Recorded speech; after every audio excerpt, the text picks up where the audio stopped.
우리가 잘 믿든 못 믿든 혹은 믿지 않든 간에 그 살아가는 방법은 똑같습니다. 또 믿었다 해서 영의 세계 가고 안 믿었다 해서 영의 세계를 안 가고 이런 건 아니죠. 안 믿든 믿든 누구나 영의 세계를 갑니다. 그런데 그 영의 세계에 가서 어떻게 우리의 존재가 등장을 하느냐 하는 이 문제가 기독교의 가장 깊은 원리가 되겠습니다. 그래서 세상은 믿는 동안에는 각자 희망과 각자 노력의 대가를 받고자 하는 그러한 소망을 가지고 믿게 되죠. 그러나 영의 세계는 냉정합니다. 하늘의 세계 갈 때는 바로 양과 염소를 갈라놓듯이 양과 염소는 엇비슷하면서도 분명히 다릅니다. 똑같이 믿는 것 같아도 거기에서 진실 혹은 진실치 못한 것이 갈라지게 되어 있죠. 이것을 우리는 소위 심판대다 이렇게 말합니다. 그래서 오늘 이 시간에는 잠시나마 우리가 하나님의 말씀을 통해서 누구를 막론하고 피할 수 없는 그 세계, 그 현상, 이런 점들을 우리가 한번 잠깐이나마 상고하고자 합니다. 요한계시록 20장을 한번 오늘 보도록 해보겠습니다. 20장 4절, 또 내가 보좌들을 보니 거기 앉은 자들이 있어 심판하는 권세를 받았더라. 심판을 받는다 하는 것은 여러분들이 아시다시피 재판을 말하는데 세상에서 말하면 똑같은 처지 아니면 또 완전히 구분되는 처지 이렇게 있을 때는 심판이 필요할까요? 심판이 필요 없을까요? 그런데 우리 편 걷기도 오고 우리 편이 아닌 것 같기도 오고 이럴 때 우리 편이다 아니다를 결정내기 위해서 판결을 하는 거 이걸 심판이다 그래요.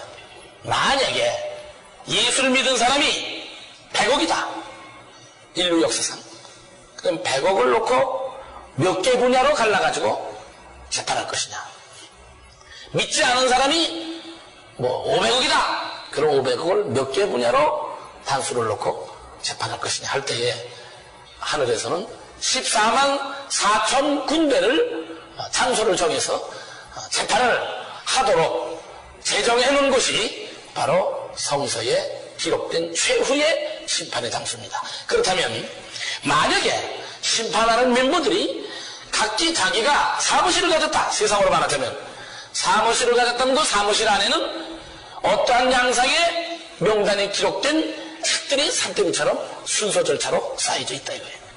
여러분들이 아시다시피 한 사람이 강도질을 했다 도둑질을 했다 이럴 때에 그 한 사람을 갖다가 따져가지고 언돌내리기까지도 이 세상 시간으로 재판을 하다 보면 며칠씩도 걸리고 몇 달도 걸리고 이런 그 시간이 있습니다.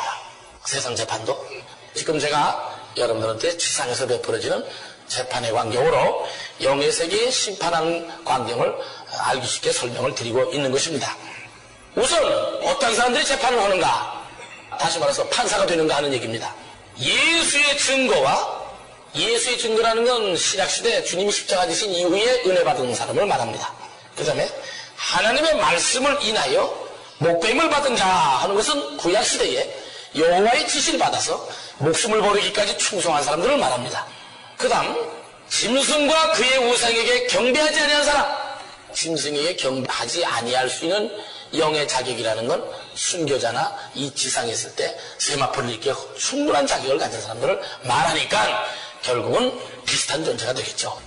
영의 세계 가면요 악령에 속한 영들하고 성령에 속한 영들이 이 모습이 다릅니다. 그것은 바로 그 사람이 가지고 있는 영적인 한계하고 또 성령이냐 악령이냐 의해서 생명체가 어떻게 만들어졌느냐에 따라서 모습이 달라지게 나타나게 됩니다. 이렇게 나타나게 되면 분명히 이 세상에서는 같은 벗이고 친구고 가족이고 친지인데 영의 세계에서 다른 모습으로 나타나면 서로가 봐도 이 지상의 세계의 모습이 나타나기 전에는 서로 알까요? 모를까요? 모릅니다. 그러니까 기를 쓰고 싸웁니다. 형제지간에 싸울 수도 있고 친척지간에 싸울 수도 있고 이렇게 됩니다. 영의 세계라는 게. 예를 들어서 자기 상대방 아내든 자식이든 기억이 나야 내 아들이다 내 자식이다 하는 거지.